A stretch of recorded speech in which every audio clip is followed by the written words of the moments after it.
जो हमारी आज की क्लास है ना उसके लिए आपको ये इनकम जनरेटिंग साइकिल थोड़ा याद होना चाहिए, सर्कुलर फ्लो ऑफ इनकम थोड़ा याद होना चाहिए। तो सर्कुलर फ्लो ऑफ इनकम में मैंने आपको क्या बताया था कि एक इकोनॉमी में किस तरीके से इनकम जनरेट होती है, एक इकोनॉमी में किस तरीके से इनकम सर्कुलेट होती है। ठीक है, तो हमने ये चीज़ जो है वो डिस्कस कर ली थी in circular flow of income. और फिर हमने ये भी पढ़ लिया था कि एक इकोनॉमी में किस तरीके से इनकम जनरेट होती है। फैक्टर मार्केट में इनकम जनरेट होती है और गुड्स मार्केट में फिर जाके स्पेंड होती है, तो फिर यहाँ पर भी इनकम जनरेट हो जाती है।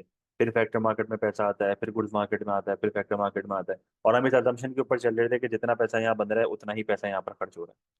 ठीक है, तो फिर ये मैक्रो इकोनॉमिक इक्विलिब्रियम हमारा डेवलप होना शुरू हो गया था। फिर हमने ये पढ़ा था कि यार कि अगर फॉर एग्जांपल मैं कहता हूँ कि इस फैक्टर मार्केट में से सारी इनकम यहाँ खर्च नहीं हो रही, जो यहाँ पर जनरेट हो रही है वो सारी यहाँ खर्च नहीं हो रही, तो फिर वो कहाँ जा रही है। तो जो पैसा फैक्टर मार्केट में जनरेट होता है वो पैसा अगर गुड्स मार्केट में पूरा स्पेंड नहीं हो रहा, तो पूरा स्पेंड नहीं हो रहा इसका मतलब ये हुआ कि इकोनॉमी में कुछ ना कुछ लीकेज है। तो जब इनकम जनरेटिंग साइकिल में से पैसा बाहर आता है तो हम उसको लीकेज कहते हैं, विड्रॉल कहते हैं। और वो सेविंग के फॉर्म में भी हो सकता है, वो टैक्स के भी फॉर्म में हो सकता है, वो इम्पोर्ट के फॉर्म में भी हो सकता है। पर इवेंचुअली फिर हमने ये आइडिया डेवलप किया था कि यही पैसा घूम फिर के वापस इकोनॉमी के अंदर आ रहा है, इनकम जनरेटिंग साइकिल के अंदर आ रहा है, in the form of investment, in the form of government की spending, in the form of export. सही है, तो ये सारी चीजें हमने डिस्कस करी। अब आपको यहाँ पर एक चीज समझ आ जानी चाहिए कि इन दी एंड जो इनकम जनरेटिंग साइकिल में हम पढ़ रहे थे वो ये चीज पढ़ रहे थे, या पूरे सर्कुलर फ्लो ऑफ इनकम में जो हम पढ़ रहे थे, और जब हमने final circular flow of income develop किया था तो वहां पर हमने ये चीज डिस्कस कर ली थी कि इकोनॉमी में हम बेसिकली इनकम मेजर कर रहे हैं। सही है, तो हम जो है वो इनकम मेजर कर रहे हैं और हम बेसिकली ये पढ़ रहे हैं कि किस तरीके से एक इकोनॉमी में नेशनल इनकम जनरेट होती है, नेशनल इनकम जो है वो सर्कुलेट होती है। तो आप जो हमें ये पढ़ना है कि नेशनल इनकम कैलकुलेट कैसे होती है, मतलब ये पता कैसे चलेगा कि एक इकोनॉमी में कितनी इनकम है। ये पता कैसे चलेगा कि इकोनॉमी में कितनी इनकम है, ये पता कैसे चलेगा कि एक वैल्यू क्या है। हम बार बार ये पढ़ रहे हैं ना कि value of output, value of output या इनकम या एक्सपेंडिचर, तो ये पता कैसे चल रहा है, ये कैलकुलेट कैसे होगा। सही है, तो इसके बहुत मल्टीपल तरीके होते हैं और वो तरीके भी हम डिस्कस करेंगे। पर वो तरीके डिस्कस करने से पहले जो है ना, एक छोटी सी मैं आपसे चीज पूछना चाहूंगा। क्या हर रिसीवेबल, जरा गौर से सुनना, ये बहुत बेसिक है, मैं आपसे पॉइंट पूछ, क्या हर रिसीवेबल, जो रिसीवेबल का मतलब क्या होता है, जो पैसे आ रहे हैं, क्या हर रिसीवेबल इनकम होती है। जैसे फॉर एग्जांपल अगर आपको पैसे मिल रहे हैं, क्या हर वो पैसा जो आपको मिल रहा है वो इनकम है। जैसे रिसीवेबल, रिसीवेबल का मतलब क्या होता है, अमाउंट डेट भी रिसीव। तो हर रिसीवेबल इनकम नहीं होती। रिसीवेबल दो तरह की होती है, अब जरा गौर से सुनना क्या बोल रहा हूँ। रिसीवेबल जो है ना वो दो तरह की होती है, ये मैं यहाँ पर लिख भी रहा हूँ थोड़ा सा। रिसीवेबल जो है ना वो दो तरह की होती है। और चलो यहाँ लिख लेते हैं, एक रिसीवेबल होती है अर्न और एक रिसीवेबल होती है अनअर्न। सही है, कुछ रिसीवेबल वो होती है जो कि अर्नड होती है। जो रिसीवेबल अर्नड होती है ना उनको बोला जाता है इनकम। और जो रिसीवेबल अनअर्नड होती है उसको हम क्या बोलते हैं, ट्रांसफर। ये आइडिया क्लियर हुआ कि जो रिसीवेबल अर्नड है, जो हमने एक्चुअली में कमाया है, वो इनकम है। और जो अनअर्नड है वो ट्रांसफर है। इसका मतलब ये हुआ कि जो अर्नड इनकम होती है वो अगेंस्ट बिजनेस एक्टिविटी आती है। और सुनो क्या बोलते हैं, कमाया हुआ पैसा वो पैसा होता है जिसके अगेंस्ट आपने कोई बिजनेस एक्टिविटी करी हो, जिसके अगेंस्ट आपने कुछ काम किया हो, जिसके अगेंस्ट आपने कुछ आउटपुट जनरेट किया हो, जिसके अगेंस्ट आपने कोई सर्विस दी हो। सही है, जैसे अभी आप मुझे फीस दे रहे हो, मैं आपको पढ़ा रहा हूँ, तो मैं आपको रिटर्न में सर्विस दे रहा हूँ ना, तो ये मेरी इनकम है। मैं ये नहीं कह सकता कि ये अनअर्नड। अनअर्नड इनकम वो होती है जो कि ट्रांसफर होता है, जैसे जो आपकी पॉकेट मनी है, आपको जो आपके माँ बाप से पॉकेट मनी मिलती है वो एक ट्रांसफर है। वो एक अनअर्नड रिसीवेबल है। सही है, वो एक अनअर्नड रिसीवेबल है जो कि एक ट्रांसफर है। तो आपकी पॉकेट मनी एक ट्रांसफर है। पर लेट से मैं कहता हूँ कि आपको घर पे आपके अब्बू ने पैसे दिए और उसके अगेंस्ट आपसे काम करवाया, तो फिर वो इनकम होगी क्योंकि आपने बदले में सर्विस दी है। तो ट्रांसफर और इनकम का फर्क समझ आया।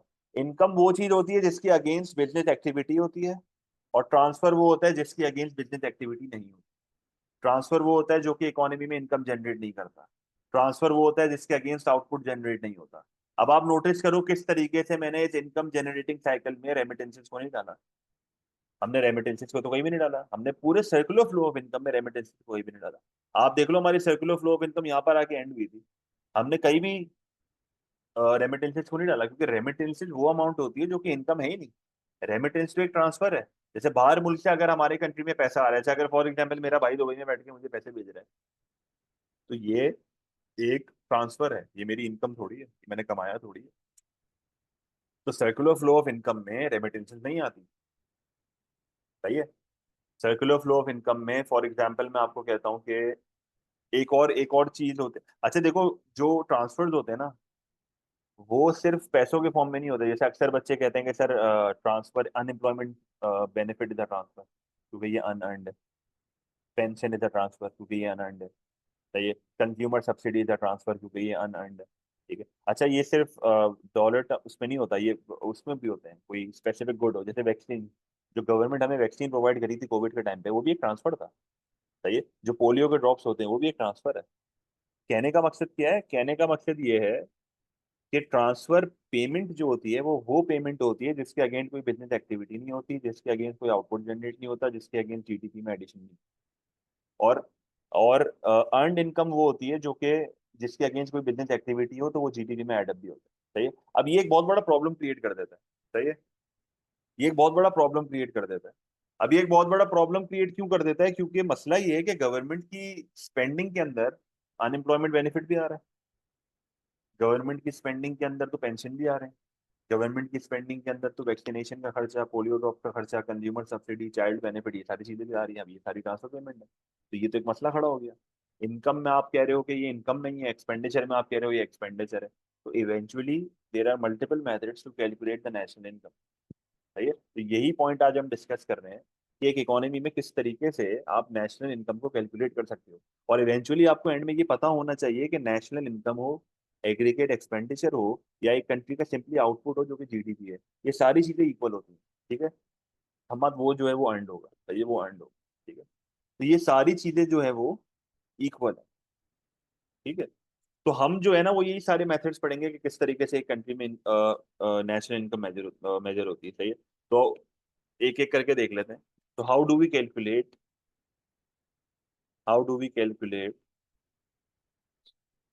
जीडीपी? सही है। How do we calculate GDP? Basically calculation of GDP लिखते हैं। ठीक है। कैलकुलेशन ऑफ, या कैलकुलेशन ऑफ नेशनल इनकम, या कैलकुलेशन ऑफ एग्रीगेट एक्सपेंडिचर, एक ही बात है ना। ठीक है। तो ग्रॉस डोमेस्टिक प्रोडक्ट जो कि एक कंट्री का आउटपुट होता है, final value of output, which is equals to the national income, that is NY, which is equals to the aggregate expenditure,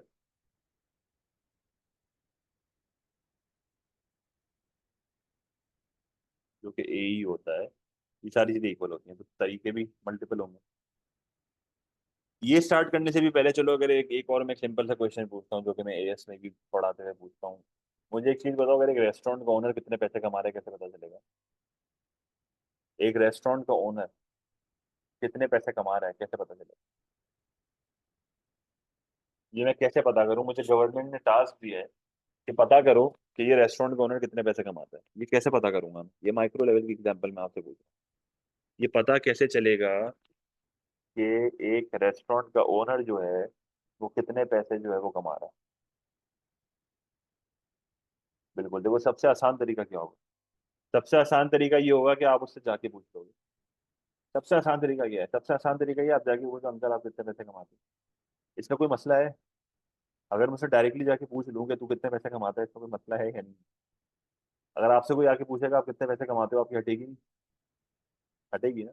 इसी तरीके से आप एक रेस्टोरेंट के ओनर के पास जाओगे और उसको बोलोगे ना कि तू कितने पैसे कमा रहा है, उसकी हट जाएगी। तो इनकम अप्रोच इसको बोलते हैं, इनकम अप्रोच। इनकम अप्रोच का सबसे बड़ा मसला ही ये होता है। इनकम अप्रोच का सबसे बड़ा मसला ही ये होता है, ये डोर टू डोर सर्वे होता है। डोर टू डोर सर्वे होने का मतलब बताऊं क्या है? क्या ये जब जब एक कंट्री का पॉपुलेशन सेंसस होता है ना, जब एक कंट्री का पॉपुलेशन सेंसस होता है, तो उस पॉपुलेशन सेंसस में ना एक एक क्वेश्चन होता है कि आपकी इनकम क्या है। अब जाहिर सी बात है, बंदा इतना शरीफ थोड़ी होता है अपनी इनकम थोड़ी बता देगा ऐसे। सही है। तो इनकम अप्रोच में होता क्या है, जरा सुनना आपको। इनकम अप्रोच में होता क्या है? इनकम अप्रोच में बेसिकली आप क्या करते हो कि इकोनॉमी की जितनी भी इनकम्स होती है ना उसको आपस में ऐड करते हो। और कौन सी इनकम? जो फैक्टर्स ऑफ प्रोडक्शन से आ रही है। फॉर एग्जांपल वेजेस हो गया, फॉर एग्जांपल रेंट हो गया, जो लैंड का रेंट है, फॉर एग्जांपल इंटरेस्ट हो गया, फॉर एग्जांपल प्रॉफिट हो गया। ये सारी वो चीजें जो कि अर्नड है। सही है। पर आपको ये चीज पता होनी चाहिए कि इन दी एंड इनकम अप्रोच में जो अनअर्नड इनकम है वो हम काउंट नहीं करते, जो कि हमने ऑलरेडी डिस्कस कर लिया। And what is earned income? बल्कि अनअर्नड जो है ना वो इनकम ही नहीं होती। अनअर्नड रिसीवेबल जो है ना वो बेसिकली एक ट्रांसफर होता है। सही है। वो क्या होता है? वो ट्रांसफर होता है। या आप सिंपली इसको कह सकते हो ट्रांसफर पेमेंट। ट्रांसफर पेमेंट वो पेमेंट होती है जिसके रिटर्न में कोई सर्विस नहीं दी जाती। ये वो पेमेंट होती है जिसके रिटर्न में कोई बिजनेस एक्टिविटी नहीं होती। ये वो पेमेंट होती है जिससे कोई इकोनॉमी में आउटपुट जनरेट नहीं होता, इकोनॉमी को कोई फायदा नहीं हो रहा है यहाँ पे। सही है। अब इसमें कौन कौन सी चीजें आती है, मैंने आपको मल्टीपल बता दी थी। इसमें जो है वो प्राइवेट ट्रांसफर आ जाता है, जैसे फॉर एग्जाम्पल आपके अब्बू अगर आपको पैसे दे रहे हैं, या आप किसी अपने दोस्त को पैसे दे रहे हो, तो ये सब प्राइवेट ट्रांसफर है। सही है। इसके अलावा आप कह सकते हो पेंशन हो गया। इसके अलावा आप कह सकते हो अनएम्प्लॉयमेंट के बेनिफिट्स हो गए। सही है, तो ये भी चीज जो है वो इसी में आ रही है। इसके अलावा यहाँ पर आप कह सकते हो फॉर एग्जांपल चाइल्ड बेनिफिट। सही है, जैसे कनाडा चाइल्ड बेनिफिट देता है, वो भी इसमें आ गया। या आप कह सकते हो कंज्यूमर सब्सिडी। मैंने फिर आपको बोला था ये गुड्स के फॉर्म में भी हो सकता है, वैक्सीनेशन हो गई, पोलियो ड्रॉप्स हो गए, वगैरह वगैरह। ठीक है, तो ये सारी वो चीजें हैं जो कि ट्रांसफर है। तो इनकम अप्रोच तो काफी सिंपल है मेरे हिसाब से। अब इसके प्रोज एंड कॉन्स जो है हम डिस्कस कर रहे हैं आगे, पर मैं जनरली अभी समझा रहा हूँ। तो देखो, सबसे पहला तरीका क्या था कि इकोनॉमी में सारी इनकम्स को ऐड कर दो, आपको पता चल जाएगा जीडीपी, क्योंकि इवेंचुअली ये सारी चीजें इक्वली। तो मैंने आपको बोला कि रेस्टोरेंट के ओनर की इनकम कैसे पता चलेगी, उसे सिंपली जाके पूछ लो। तो इनकम अप्रोच का मतलब ये डोर टू डोर सर्वे, हर घर में जाके पूछो कितने पैसे कमा। सही है। इनएक्यूरेट भी होगा, टाइम टेकिंग भी होगा, एक्सपेंसिव भी होगा, जनरल डिसएडवांटेज। दूसरी अप्रोच होती है एक्सपेंडिचर अप्रोच, कि तुम रेस्टोरेंट के ओनर से पूछ लो कि आज तुम्हारी सेल्स कितनी हुई। तुम रेस्टोरेंट के ओनर से पूछ लो कि आज तुम्हारी सेल्स कितनी हुई हैं, तो जो उसकी सेल्स होंगी उससे पता चल जाएगा कि उसके रेस्टोरेंट में कितना पैसा स्पेंड हुआ है, उसके रेस्टोरेंट में कितना एक्सपेंडिचर हुआ है। तो उससे हमें पता चल जाएगा उसकी इनकम कितनी, क्योंकि एक्सपेंडिचर और इनकम इक्वल होते हैं। इसका मतलब ये हुआ कि एक्सपेंडिचर अप्रोच किया। एक्सपेंडिचर अप्रोच पूरी equation, consumption expenditure, investment expenditure, government की स्पेंडिंग, एक्स माइनस एम।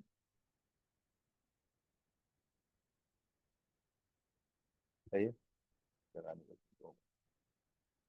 ऊपर लिख लो। एक्सपेंडिचर अप्रोच क्या होती है? सी plus i plus g plus x minus M. ये होती है एक्सपेंडिचर। सर, ये होती है एक्सपेंडिचर अप्रोच। इकोनॉमी के सारे एक्सपेंडिचर्स को आपस में ऐड कर दो जो कि इनकम की इक्वली होंगे। आंसर सेम ही आना है दोनों, आंसर सेम ही आना है। और फिर एक अप्रोच होती है आउटपुट अप्रोच।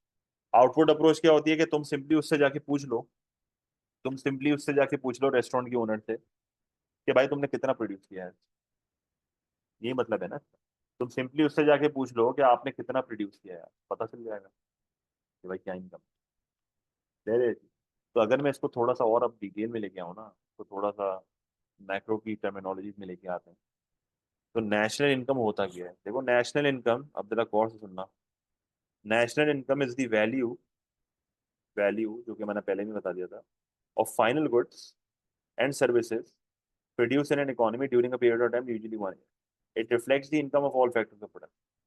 फिर नीचे यहाँ पर बताया हुआ है कि क्यों हम फाइनल गुड्स को लेते हैं। ठीक है, फाइनल गुड्स लेने की मैंने आपको रीजन बता दी थी, टू अवॉइड डबल काउंट। ठीक है, तो यहाँ पर मैंने एक एग्जांपल दी है जो कि आप रीड कर सकते हो। ठीक है, टू अवॉइड डबल काउंटिंग मैंने स्टार्ट में बता दिया था कि डबल काउंटिंग को अवॉइड करने के लिए फाइनल वैल्यू ली जाती है। फिर नेक्स्ट सेगमेंट आता है मेजरमेंट ऑफ नेशनल इनकम। पहली अप्रोच कौन सी है? पहली अप्रोच कौन सी है? Output approach. Value of output is equal to the income generated in producing. National income is equal to GDP. Again macro economic. ठीक है, सिंपली उससे जाके पूछ लो कि कितना प्रोड्यूस करा है। इसी तरीके से पूरी इकोनॉमी का प्रोडक्शन देख लो, कितना आउटपुट प्रोड्यूस हुआ है। तो ये आपका सबसे बेसिक तरीका है।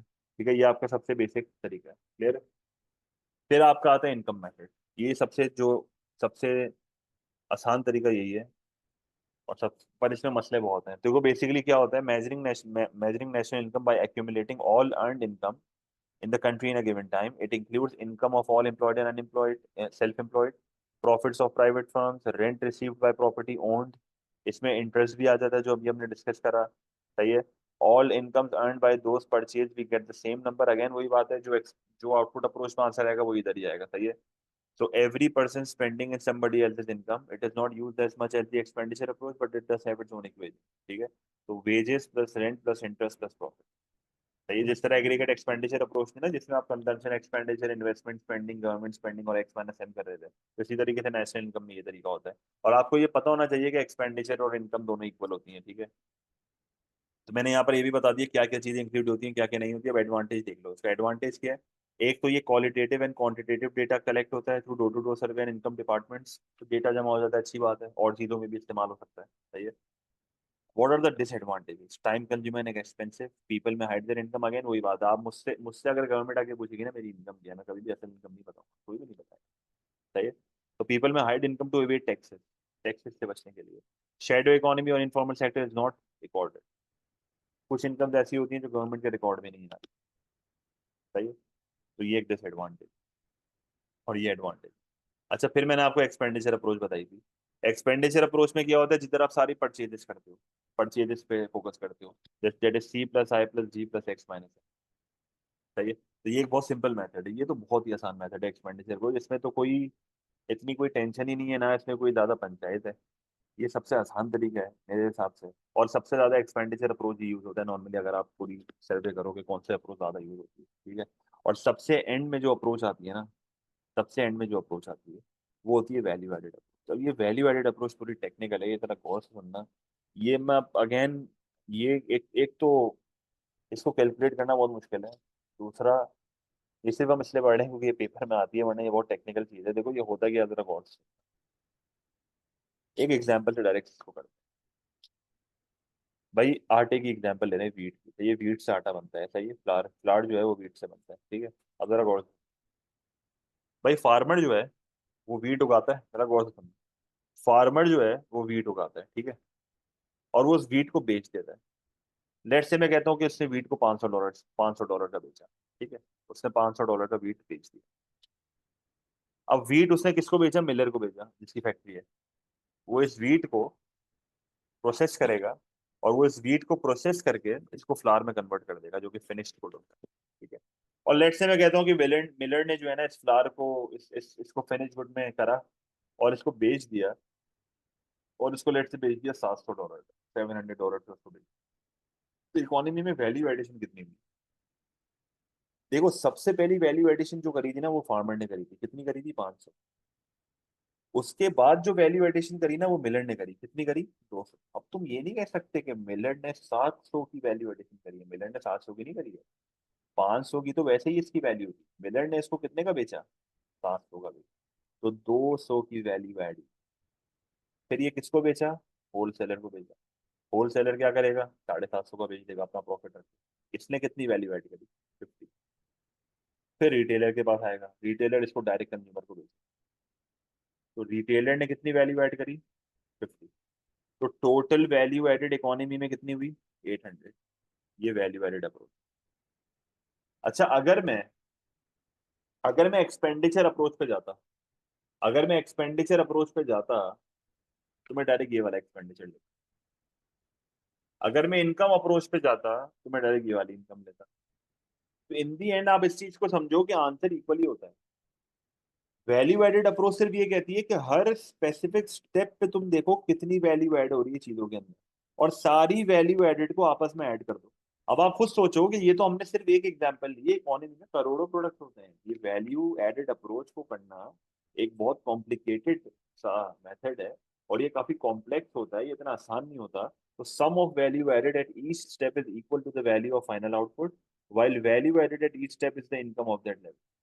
अगेन देखो ये क्या पढ़ा लिखा हुआ है, sum of value added at each step is equal to the value of the final output. फिर आगे लिखा हुआ है while value added is at each step is income of that level। सही है। मतलब जैसे फॉर एग्जांपल अगर इस स्टेप में, इस वाले एरिया में 200 की वैल्यू एडेड है, तो ये $200 की जो वैल्यू एडेड है ये मिलर की इनकम है ना। मिलर की इनकम कैसे है? क्योंकि मिलर ने 500 का खरीदा, 700 का बेच दिया, तो मिलर की इनकम कितनी हुई? 200। तो इस लेवल की इनकम कितनी हुई? 200। फिर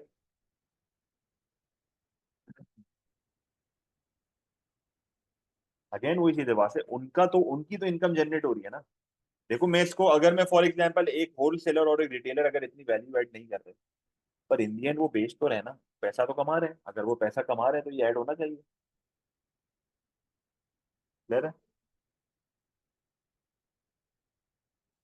देखो इन दी एंड हम इनकम, उस हर लेवल की इनकम को ऐड कर रहे हैं। ये जो हर लेवल की वैल्यू एडेड है ना, ये देखो इसे लिखा हुआ भी है, value added each each step is the income of that level. इस स्टेप का वैल्यू एडेड 500 है, इस स्टेप का वैल्यू एडेड 200 है, इस स्टेप का वैल्यू एडेड 50 है, इस स्टेप का वैल्यू एडेड 50 है, तो टोटल वैल्यू एडेड 800 है। तो 800 की इनकम जनरेट। सही है। तो value added represent income at each step while sum of income is equal to the value of output. ठीक है। तो इकोनॉमी में जितनी इनकम है उतना ही आउटपुट है, उतना ही एक्सपेंडिचर है, उतनी। Economy normally has four main wealth generating units. अब इस चीज को समझो, एक इकोनॉमी में जितनी भी वेल्थ जनरेट हो रही है ना, वो चार मेन जनरेटिंग यूनिट्स हैं: oil, gas and mineral, farming and fishing, manufacturing और सर्विसेज। बेसिकली कुल मिला के primary sector, secondary sector and tertiary sector.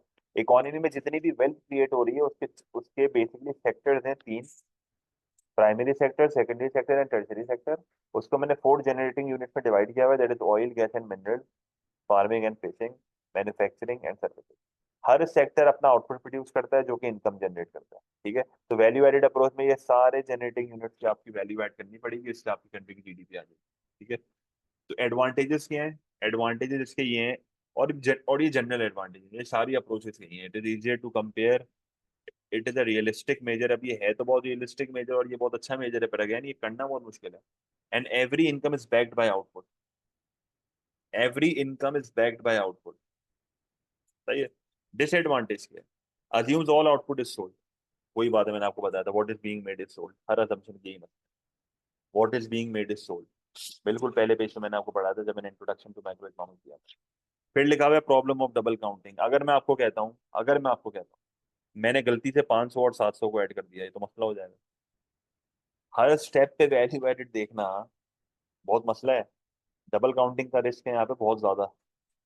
और बिल्कुल मैंने again introduction to micro economics पढ़ाते हुए पहले पेज पे ही बता दिया था डबल काउंटिंग नहीं होनी चाहिए, वरना मसला हो जाएगा।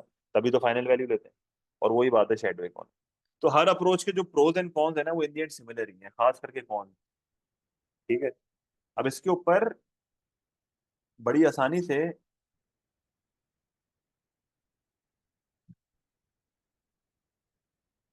नहीं यहाँ पर हम उसकी इनकम पूछ थोड़ी रहे हैं, यहाँ पर हम उसकी इनकम पूछ थोड़ी रहे हैं, हम बेसिकली ये देख रहे हैं कि फार्मर ने इसको इतने का बेचा, मिलर ने इसको इतने का बेचा, तो हमने देख लिया कि कितने का फर्क आ रहा है, तो वैल्यू ऐड कर दिया। हम उनसे थोड़ी जाके पूछ रहे हैं तुमने कितने का बेचा है। हम उससे ये थोड़ी पूछ रहे हैं तूने कितना कमाया है, हम खुद कैलकुलेट कर देंगे उसने कितना कमाया है।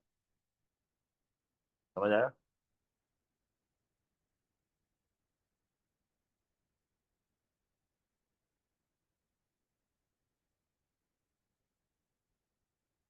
सही है। तो इस पे बड़ी आसानी से एक 20 मार्क्स का क्वेश्चन बन सकता है। अभी हमारी नेक्स्ट जो हम पढ़ेंगे ना बेसिकली, वो हमारा पूरा लेक्चर जीडीपी पे होगा कि नॉमिनल जीडीपी क्या होती है, रियल जीडीपी क्या होती है, जीएनपी क्या होता है, नेट नेशनल प्रोडक्ट क्या होता है। तो वो जब हमारा सेगमेंट खत्म हो जाएगा ना, तो आप समझो एक 20 मार्क्स का क्वेश्चन बन, कैलकुलेशन ऑफ नेशनल इनकम पे, मेजरमेंट ऑफ नेशनल इनकम पे 20 मार्क्स का क्वेश्चन आता है। सही है। तो काइंडली ये रिवाइज करके रखना।